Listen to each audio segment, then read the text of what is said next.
আজিঙ্কে রাহানে বৈভব সূর্যবংশীকে নিয়ে যা বললেন সেটা কি ঠিক? কারণ আইপিএলে বৈভব সূর্যবংশী যেভাবে পারফরমেন্স করেছিল তা দেখে সবারই মনে হয়েছিল ভারত হয়তো নতুন একটা সুপারস্টার পেয়ে গেছে। মাত্র কয়েকটা ম্যাচ খেলেই বৈভব এমন বিধ্বংসী ব্যাটিং করেছিল যেখানে বড় বড় বোলাররাও বৈভবের কাছে হতাশ হয়ে পড়েছিল। কিন্তু বৈভবের আন্তর্জাতিক ক্রিকেটের ছবিটা একটু অন্যরকম।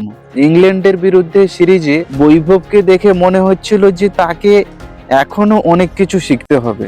বিশেষ করে জফরা আর্চারের মতো পেসারের সামনে বৈভব তার স্বাভাবিক খেলাটা খেলতে পারেননি। এই কারণেই অনেকে বলছে যে আইপিএলে ভালো খেললেই আন্তর্জাতিক ক্রিকেটে সফল হওয়া যায় না। আর এই বিষয়ে আজিঙ্কে রাহানে বলছেন, বৈভব এখনো খুবই তরুণ, ওর প্রতিভা নিয়ে কোনো সন্দেহ নেই। দেশের হয়ে খেলার চাপ অনেক বেশি থাকে, তাই ওকে আন্তর্জাতিক ক্রিকেটে প্রতিষ্ঠিত হতে একটু সময় দিতে হবে।